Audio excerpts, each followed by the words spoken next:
नमस्कार दोस्तों। स्वागत है आपका इन्वेस्ट गुरुकुल में। कैसे हैं आप सब?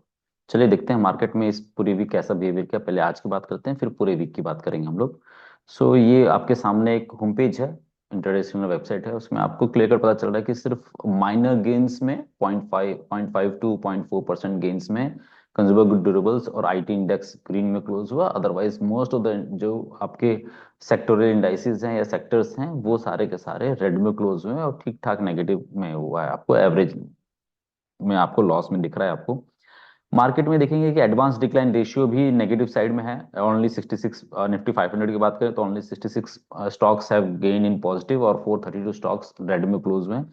दैट्स वाई निफ्टी में ब्रॉडर रेंज में आप देखो नेगेटिव में क्लोजिंग मिली है। ओपनिंग ठीक हुई थी लेकिन क्लोजिंग आज थोड़ी सी डाउन साइड मिली है करके। मोस्ट ऑफ द जो स्टॉक्स देखेंगे आईटी स्टॉक्स में कुछ कुछ स्टॉक्स में लॉन्ग बिल्डअप हुआ है, कुछ ऊपर गए थे, और बाकी मोस्ट ऑफ द जो स्टॉक्स हैं आप देखेंगे सारे सारे में सेलिंग प्रेशर मिला है। एचसीएल टेक हो गया, इन्फोसिस हो गया, इन सब में सेलिंग प्रेशर आपको देखने मिला। एक एक करके हम बाद में डिस्कस करेंगे। अगर हम देखेंगे निफ्टी 50 में कौन से स्टॉक्स ग्रीन में थे कौन से रेड में, तो आप देखिए आईसीआईसी बैंक माइनर ग्रीन में क्लोज हुआ है, ऑलमोस्ट 1% के आसपास। एचयूएल में अच्छा खासा 2.5% के आसपास तेजी थी। आप देखेंगे एनफी में 0.5% के आसपास तेजी थी, ग्रासिम में 1.3 ऐसे करके। और जो रेड में क्लोज हुए हैं उसमें आप देखेंगे कि एचडीएफसी बैंक और रिलायंस, ये दोनों ने पुल डाउन किया है। ठीक है, आप दोनों दोनों का देखेंगे तो 1.5 और 1.2 के आसपास दोनों ने नेगेटिव क्लोजिंग किया है, एचडीएफसी बैंक और रिलायंस ने। इसने मार्केट को मेन ड्रॉ किया क्योंकि दोनों हैवी वेट्स हैं रिलायंस में। वेटेज का काफी फर्क पड़ता है। पहले हम लोग चार्ट पे चलते हैं। अगर आप लोग में से किसी को याद होगा तो मैंने क्लियर कट यहाँ मेंशन किया था कि वाइड रेंज कैंडल है, और मैंने बोला था कि यहाँ पे एक डाइवर्जेंस फॉर्म हुआ है। अगर किसी को याद होगा तो मैं वापस याद दिला देता हूँ आप लोगों को कि जैसे यहाँ पे मैंने यहाँ पे एक डाइवर्जेंस ड्रॉ किया था, दैट इज पॉजिटिव डाइवर्जेंस, और यहाँ पे ऐसा कुछ। ठीक है, ये डाइवर्जेंस से ये तो हुआ कि अगले दिन मार्केट ने अच्छा खासा पुल बैक शो किया। एक ऑलमोस्ट कह सकते हैं hammer kind of candlestick pattern form हुआ। हैमर ज्यादा अच्छा रहता है कि इसके लो को ब्रीच करके बनता है। मेरे लिए मोरलेस है कि इनसाइड बार कैंडल फॉर्म हुआ। ठीक है, वाइड रेंज कैंडल है कि इनसाइड बार कैंडलस्टिक फॉर्म हुआ। उसके बाद मार्केट ने अगले दिन भी गेंस में क्लोज किया और ऊपर इस क्लोजिंग से ऊपर क्लोजिंग किया। बट ये जो वाइड रेंज कैंडल था उसके ऊपर एक भी दिन हाई ब्रेक नहीं हो पाया, क्लोजिंग तो दूर की बात है। मैंने क्लियर कट कहा था कि अगर मार्केट को ऊपर जाना है तो अगले 1 या 2 दिन में मार्केट अगर ये हाई के ऊपर चला जाएगा तो एक स्ट्रॉन्ग रिवर्सल हो जाएगा और यहाँ पे बेयर ट्रैप पैटर्न फॉर्म हो जाएगा और मार्केट एक अच्छी खासी तेजी में जा सकता है। जो ये लेवल है 20,800 और फिर 24,200 के लेवल्स के लिए मार्केट प्ले आउट कर सकता है, अगर अगर इसके ऊपर मार्केट जाता तब। लेकिन ऐसा कुछ हुआ नहीं और मार्केट ने पूरा वीक इस वाइट रेंज कैंडल के अंदर ही टाइम स्पेंड किया है। और आज में देखेंगे तो आज ऊपर अच्छा खासा गया था। मार्केट यहाँ पे ओपन हुआ था अराउंड 23,000, आप बोल सकते हो कि 175, 180, 183 इज द ओपनिंग प्राइस, 183, 184। यहाँ से ओपन होने के बाद प्राइस ने अपसाइड टच किया था 347 तक। अच्छा खासा गेंस में था मार्केट। उसके बाद लेटर ऑन सेल ऑफ आया और जो मेजर रीजन रहा वो है रिलायंस और एचडीएफसी बैंक, जैसा हमने अभी थोड़ी देर पहले देखा। अब क्या है, नेक्स्ट क्या है हमारे पास? तो नेक्स्ट मैंने पहले भी मेंशन किया हुआ है कि अगर ऐसा वाई इसके ऊपर अगर क्लोजिंग मिलता नहीं है, अभी मैं इसको डाइवर्जेंस को हटा देता हूँ क्योंकि अभी इसका रोल ऑलमोस्ट खत्म, मेरे मेरे लिए खत्म, क्योंकि जो भी होना था वो 1 2 दिन इस वीक में होना था। अदरवाइज आप कुछ ज्यादा इफेक्टिव नहीं है अभी फिलहाल के लिए। अगर हम वीकली चार्ट देखते थे एक बार, तो वीकली चार्ट में एक डोजी कैंडल फॉर्म हुआ, उसके बाद एक वाइट रेंज कैंडल फॉर्म हुआ है करके। और रेंज अभी जो हमारे पास बन के आ रहा है वो वीकली चार्ट के हिसाब से भी अपर रेंज आपके पास निकल के आ रहा है 20,600, 500, 600 के आसपास रेंज। और लो रेंज जो लो था आपका 23,000 के आसपास। अगर हम इसको थोड़ा सा ब्रेक डाउन करें और मैं 15 मिनट चार्ट में आ जाता हूँ और मैं आपको थोड़ा सा क्लियर दिखाता हूँ। देखो मार्केट में वॉलिटिलिटी रही। ये देखोगे ये सेल ऑफ आने के बाद, ये जो सेल ऑफ आया था उसके बाद देखो मार्केट में वॉलिटिलिटी रही। W pattern, almost double bottom kind of pattern यहाँ पे फॉर्म हुआ, ऊपर भी गया। लेकिन वापस में देखोगे 15 मिनट्स टाइम फ्रेम में एक अच्छा खासा आप बोल सकते हो kind of shooting star pattern और बोलते हो ग्रेवस्टोन दोजी, दोनों में से कोई भी पैटर्न आपको जैसा समझ में आया वैसा बता दीजिए। लेकिन ये एक पैटर्न हुआ जो ऊपर से रिजेक्शन, जो ऑर्डर ब्लॉक मैंने मार्क किया हुआ है वहां से रिजेक्शन लिया और वाइड रेंज कैंडल के बाद सेल ऑफ अच्छा खासा मिला है। आप ऐसे भी देख सकते हो कैंडलस्टिक पैटर्न में, तो इस कैंडलस्टिक पैटर्न को आप बोल सकते हो इवनिंग स्टार कैंडलस्टिक पैटर्न, जहां से ये 3 कैंडलस्टिक पैटर्न को मिला के इवनिंग स्टार कैंडलस्टिक पैटर्न हुआ और वहां से आपको अच्छा खासा सेल ऑफ मिला। अभी मार्केट इसी रेंज में है।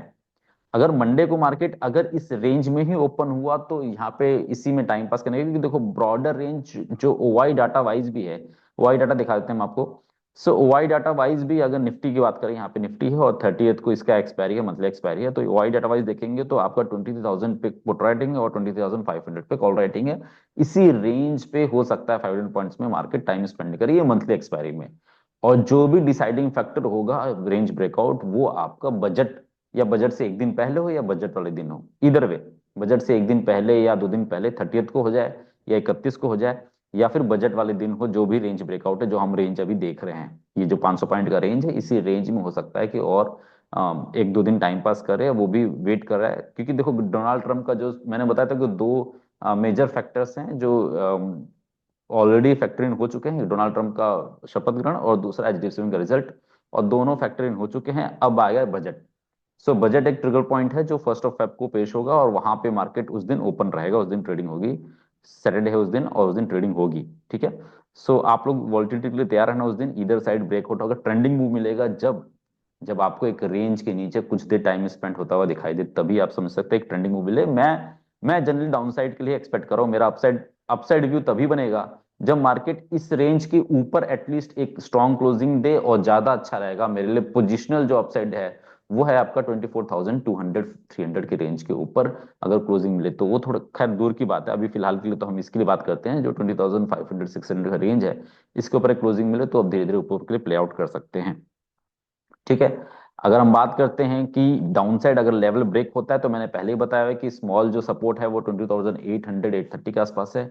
ये ब्रीच होता है तो मैं 500 to 450 के आसपास नेक्स्ट सपोर्ट है, और वो ब्रीच है तो 250, और 250 ब्रीच होता है, 20,250 ब्रीच होता है तो फिर आपका 22,000 और 21,800 के आसपास के लेवल के लिए आप प्ले आउट कर सकते हैं आने वाला टाइम पे। ठीक है। ऊपर साइड मैंने क्लियर कट मार्क करता है आपका लेवल, ऊपर जैसे ब्रेक होगा तो हम उस हिसाब से फिर अपडेट कर देंगे आपको। अगर हम निफ्टी बैंक की बात करें, सो निफ्टी बैंक में भी वही सेम रेंज है एज यूजुअल जो प्ले होता है, जैसे मैंने बात किया था कि ये एक इंटरनल सप्लाई जोन है, मार्केट ने वहां टच किया एचडीएफसी बैंक रिजल्ट के बाद, और फिर मार्केट उसी दिन टाइम पास कर रहा है, और अभी लोअर जोन को इसको टेस्ट करना बाकी है। मतलब डाउन साइड के जो मेरा ये जोन मार्क्ड है वो अभी तक टेस्ट हुआ नहीं है निफ्टी बैंक में। सो मैं एक्सपेक्ट करूं कि ये लेवल्स भी टेस्ट हो, 47,500 से लेके 46,000 का लेवल है, ये आपका 1,500 पॉइंट का जोन है, यहाँ पे एक बार आना चाहिए। ये ब्रेक किया तो फिर आगे का देखते हैं कहाँ तक जा सकता है, ये जोन आ सकता है। ठीक है, अभी उसके लिए नहीं देखेंगे, पहले हम पहले टारगेट के लिए देखेंगे कि ये वाला टारगेट अभी पेंडिंग है मेरा, जो टारगेट आना बाकी है। सेंसेक्स की बात करते हैं हम लोग। सेंसेक्स ने, जैसे मैंने बताया कि मेरा जो शॉर्ट कवरिंग ट्रिगर पॉइंट था, मैंने पिछले वीडियो में कवर किया था, वो 77,350, और वो अभी तक 77,350 के ऊपर गया नहीं सेंसेक्स। जैसे ही ये लो ब्रीच होगा तो फिर आप समझना कि डाउन साइड लेवल के लिए सेंसेक्स प्रिपेयर हो जाएगा अपने आप ही। ये जो मास्टर कैंडल है, जो व्हाइट इंच कैंडल है, इसके इन लोगों के नीचे स्टे किया तो फिर आप नीचे के लेवल्स के लिए जो 70,500 है और 72,000 एंड बिलो लेवल्स के लिए प्रिपेयर कर सकते हैं सेंसेक्स में। अच्छी खासी वॉलिटिलिटी हो सकती है सेंसेक्स में आने टाइम पे। ठीक है। जो हैवी वेट है एचडीएफसी बैंक, वो देखते हैं हम लोग क्या किस जोन में है। तो जो आपने ध्यान दिया होगा, मैंने पहले भी ये जोन मार्क कर रखा है, मैंने जोन मार्किंग में कोई भी चेंजेस नहीं किए हैं। मैंने जोन मार्किंग में अभी तक कोई भी चेंजेस नहीं किए हैं, तो आप देख सकते हैं कि ये क्लियर कट एक जोन है, ये एक इंटरनल सप्लाई जोन है, ये भी इंटरनल सप्लाई जोन है, डिमांड जोन है। डिमांड जोन के नीचे जाता है तो फिर हमें नीचे के लेवल्स के ऊपर मिलता है। अभी तक जब तक ये डिमांड जोन को होल्ड है तो अच्छी बात है। तो मतलब 1620 आपका एक 1620 to 1600 का एक डिमांड जोन है, ये जब तक होल्ड कर रहा है तो अच्छी बात है। 1680 1700 के ऊपर एक शॉर्ट कवरिंग मूव मिल सकता है आने वाला टाइम पे। ठीक है, ये ध्यान रखना है, एचडीएफसी बैंक में 1680 to 1700 के ऊपर अगर स्टे किया तो एक शॉर्ट कवरिंग मूव लेके तेजी से आ जाएगा मार्केट, और वो बैंक निफ्टी को भी अपसाइड पुल कर देगा। रिलायंस की बात करते हैं, रिलायंस में भी एक जोन में अटका हुआ है, जैसे मैंने पहले भी आपको बताया, ये जोन मार्क किया मैंने, अभी आज नहीं मार्क किया, पहले से मार्क्ड है। ये अपसाइड जोन है जो आपका 1320 टू 1340-50 का जोन है, और नीचे का जोन जो है वो 1220 से लेके आप बोल सकते हो कि 1200 के आसपास। तो ये आपके जोन है जो 100 पॉइंट्स के आसपास के जोन है। 100 पॉइंट्स के जोन में अभी फिलहाल ट्रांसलेट कर, अगर लोअर साइड ब्रेक किया तो आप ये बोल सकते हो कि 1140 3540 और 1100 के लिए प्रिपेयर हो जाएगा, मतलब और 100 पॉइंट नीचे मिल जाएगा, ओपन अप हो जाएगा रिलायंस में और उसके बिलो। ठीक है। आईसीआईसी बैंक देखते हैं हम लोग, तो आईसीआईसी बैंक में भी सिमिलर स्टोरी है, जब तक ये सप्लाई जोन के ऊपर जाता नहीं है तब तक ये नीचे वाले जोन के लिए आ सकता है। ठीक है। आप देखेंगे टाटा मोटर्स, सो टाटा टीसीएस, सॉरी टीसीएस में आप देखेंगे तो यहाँ पे आपको क्लियर कट दिख रहा है कि ये भी एक रेंज में अटक चुका है, इसमें भी कोई खास है नहीं। और अगर हम टाटा मोटर्स की बात करें, सो टाटा मोटर्स में क्लियर कट मैंने मार्क किया हुआ है एक जोन, जो मैंने कई बार आपको मेंशन किया हुआ है, वो लेवल है ये जोन। ठीक है। जब तक ये जोन के ऊपर टाटा मोटर जाता नहीं है तब तक मैं बुलिश नहीं हूँ टाटा मोटर के लिए। मैं लोअर जोन के लिए एक्सपेक्ट कर रहा हूँ और लोअर लेवल्स के लिए एक्सपेक्ट कर रही हूँ, यू कैन से। ठीक है, ये जोन है आपके अराउंड 820 के आसपास, 820 के ऊपर जब तक क्लोजिंग मिलती नहीं तब तक मैं लोअर जोन के लिए, मतलब ये जोन भी बहुत इंपॉर्टेंट नहीं है। जो ये लो मारा है टाटा मोटर ने, ये बहुत स्ट्रांग लो नहीं है। ठीक है, सो मेरे लिए लो ब्रेक कभी भी हो सकता है। जो लेवल है 720 के आसपास का, वो कभी भी ब्रेक हो सकता है। और मैं जो एक्चुअली वेट कर रहा हूँ वो इस जोन का वेट कर रहा हूँ टाटा मोटर्स में। Let me mark it out. जो जो जोन में वेट कर रहा हूँ वो ये जोन है। ठीक है, ये लेवल है अराउंड, आप बोल सकते हो ये जोन जो है आपका 660, मतलब 670 680 के आसपास से लेके आप बोल सकते हो कि 620 का, ये जोन में टाटा मोटर आना चाहिए बिफोर एंड में। अगर आ गया, ऊपर चला गया तो ऊपर बाय कर लेंगे, कोई इशू नहीं। लेकिन इस बिटवीन में बाय करने वाला नहीं हूँ मैं। इस जोन में आएगा तभी बाय करूंगा, otherwise it's a wait and watch for me in Tata motors. ठीक है, दैट्स इट फॉर टुडे। आपकी कोई भी क्यूरी होगी तो आप मुझसे पूछ सकते हैं, कमेंट सेक्शन में पूछिए, मैं फिर नेक्स्ट नेक्स्ट वीडियो में इसको जरूर रिजॉल्व करूंगा। और till then take care, have a nice weekend.